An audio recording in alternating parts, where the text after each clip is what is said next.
I have a question, Stuart, Chris. Stuart, I've been having a lot of heat in my hands, but for the first time, I've been having, my hands are raising a lot and all my fingertips are just vibrating. What's happening there? You tell me. I don't know. I think it's having to do with a lot of change. It's hot and tingly. Look, at some point in this meditation, your hands begin to evolve and develop, a much more healing capacity. Hands are healing instruments. And often when you experience what you just described, it's because that's what's beginning to happen with your hands. Mhm. And you just have to let it happen and have patience and see what takes place, because Okay. of that. Yeah, Okay, thank you. you're welcome. Does anyone else have a question they would like?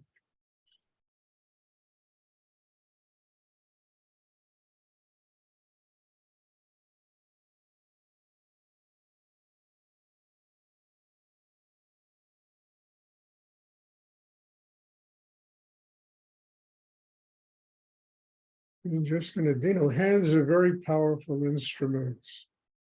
And when you live your life in a state of surrender, opening to God, the hands become instruments that transmit Shakti. And I think it's a very important element in the growth process of doing this meditation. One should never assume anything. You just have to let the process unfold and take you where it's supposed to take you.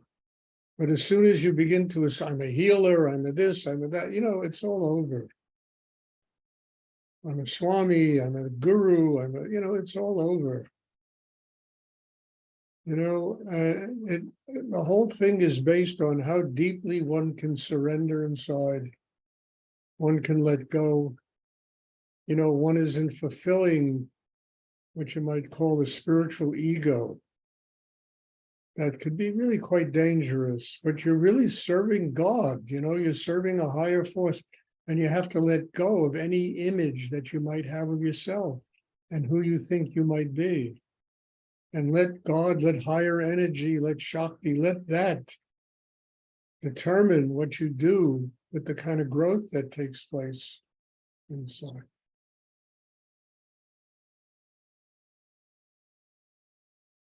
I mean, the work we do, look, it's very powerful work. And I've seen so many people let it just get involved with their ego, their self-importance, who they think they are. Can't tell you how many people I've had in my life, and people that came from literally nowhere, nothing. I mean, some of them,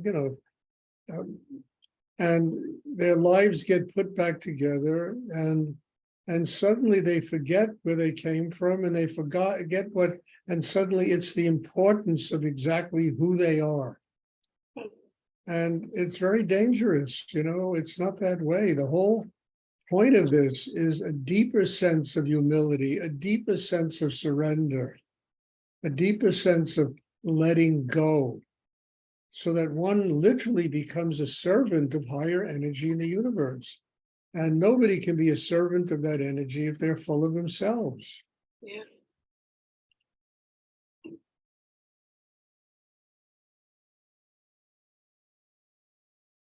So, whatever growth takes place inside, let it go. Don't allow it to give you a sense of self-importance and who you think you are. Let it go. Let God determine who you are.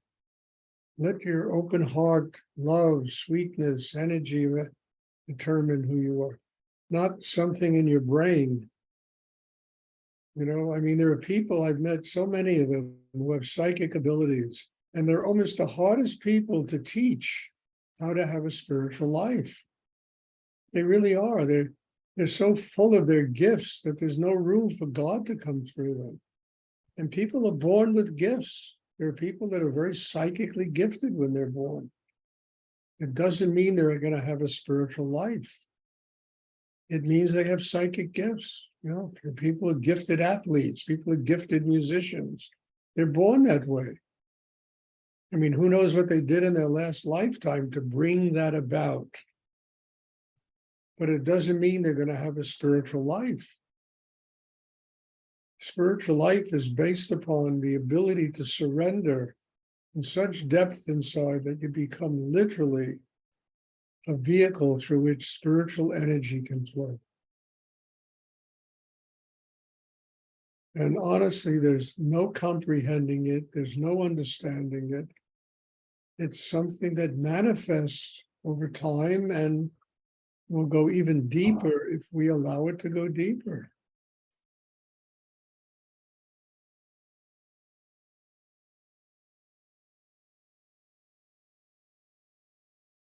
I mean, Rudy always talked about less being more.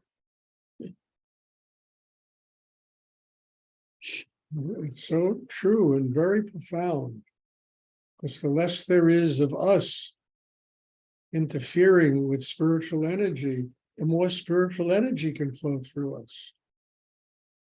And I can tell you something very interesting that I learned in my life. There's so much ego involved in spiritual practice. People's positions, I had to contend with it most of my life, dealing with people who think they were God,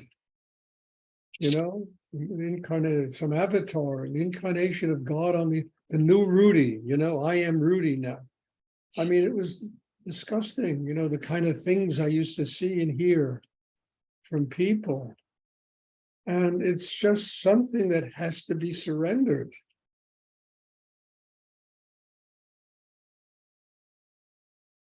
And we also live in a world where promotion, it convinces people, the Coca-Cola promotes itself nonstop, endlessly, and people drink poison. I mean, and they love it. And it's the same way, with anything, people that promote themselves, they have to be very careful, because they allow the ego to get involved, and it has nothing to do with spiritual practice.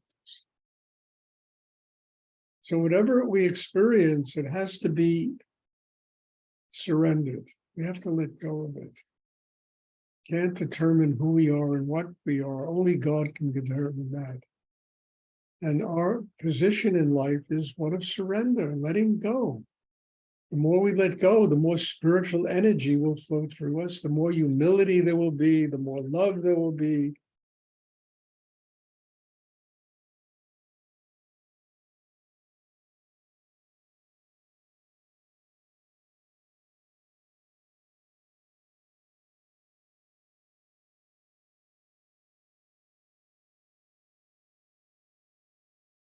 Does anyone else have a question they would like to ask?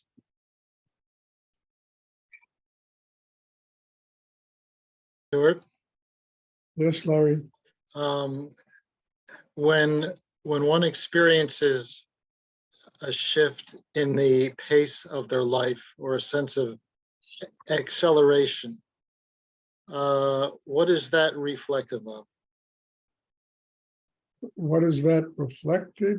Well, yeah, like, is there a deeper meaning when life seems to be moving quicker? Well, I would think so, Larry. I mean, it means that your energy inside is getting stronger.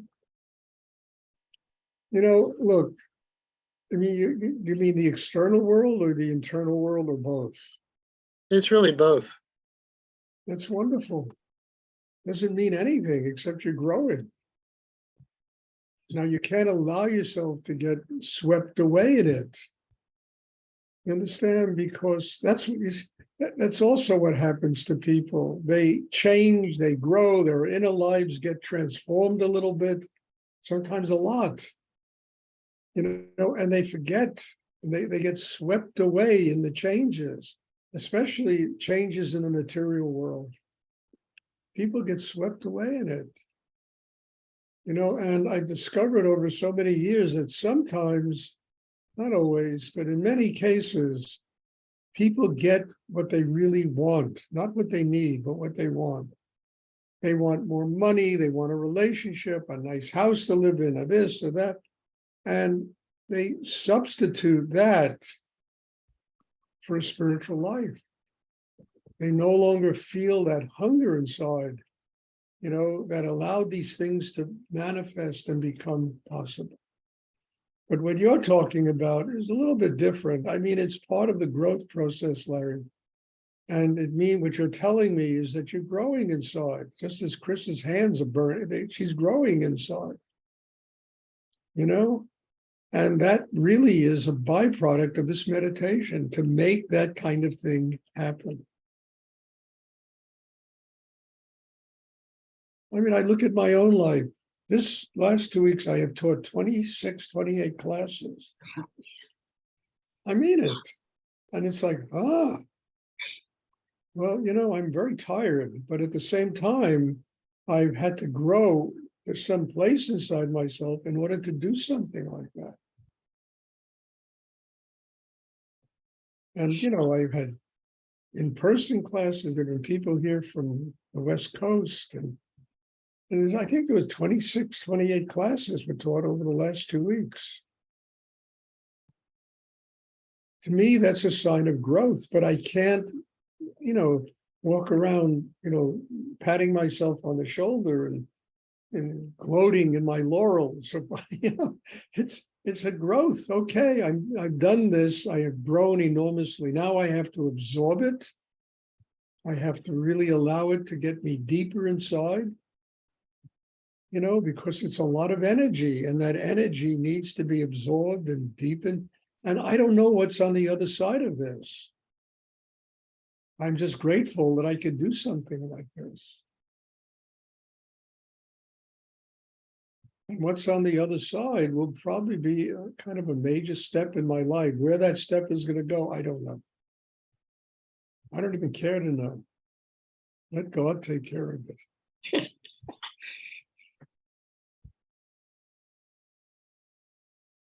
So just be grateful, Larry. What you described is really important. I mean, you can't believe the emails I get, people in states of depression, unhappiness, this, and why? And the answer is very simple, we have all of these conditions buried inside us. They're buried inside us. And when you do deep inner work, they come up. I mean, as I explained to somebody, when I was younger, I used to live in a state of depression. At least half the year I was depressed. And I repressed all that. I buried it inside me. I ran away from it, traveling all over the world, and whatever I did, And then in Rudy's meditation, it all came up. And I had to look at myself in the mirror and say, Stuart, this has been buried inside you. You have to get free of it. And thank God for having a great teacher who was patiently working with me so I could get to the other side of all that crap. But I'll never forget it. I was living in his house and I was in a state of depression. And he was wise enough to guide me through it. And when people tell me this, I understand exactly where it comes from. It comes from a place where it's been repressed inside and buried inside us. And ultimately, it becomes illness, it becomes sickness, it becomes serious problems if people don't work their way through it. And in this meditation, it's going to come to the surface. Now, that might scare the crap out of all of you. I don't know, but better it comes to the surface and you can actively flush it out of your system and get rid of it. You don't need opioids. You don't need uppers and downers and inners and outers and all this crap that they give people because they simply don't know how to deal with it.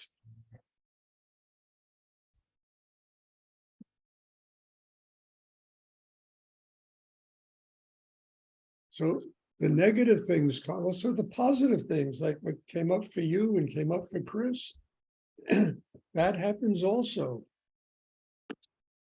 And then we have to be conscious about how to use all that stuff so that we continue to develop a spiritual life. We don't level off. Yeah.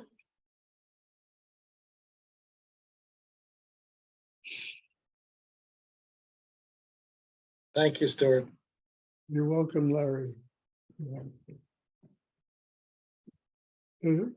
Does anyone else have a question? I mean, a human being is a compilation of positive and negative, you know, we have all of it inside us. And if you do deep inner work, we got to flush it all out of our system. We have to become nothing. Can't be full of ourselves. We have to become children of God. And that's what the incredible thing that Rudy left us, a way to do this, if people want to do it.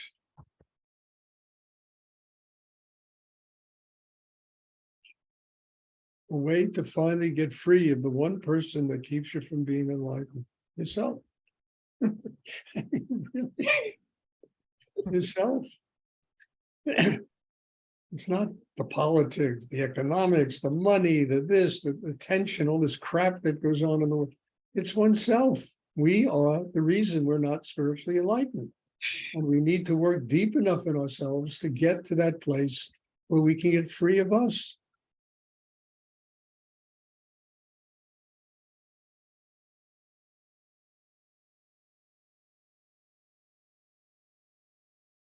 And that's my job, you know, my job is not to be a guru, you know, I don't want to be, I've been, you say, I've been there, I've done that, it's just a bore. My job is to help people, you know, get past themselves. That's what I do. Because the whole purpose of doing this meditation is to attain a state of enlightenment. And as long as we're full of us, that state of enlightenment is going to elude us. So we have to ultimately touch on this inner state of nothingness. You know, there's always going to be a little something. We need some irritation to keep us working on ourselves.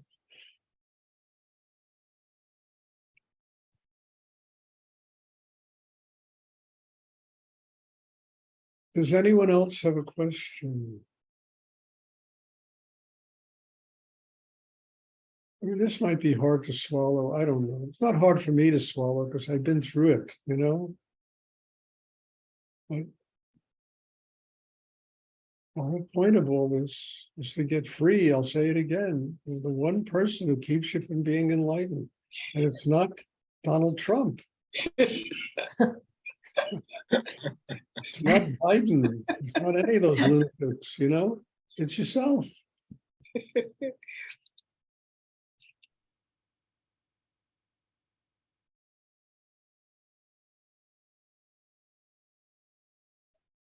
Does anybody else have a question? Who would like?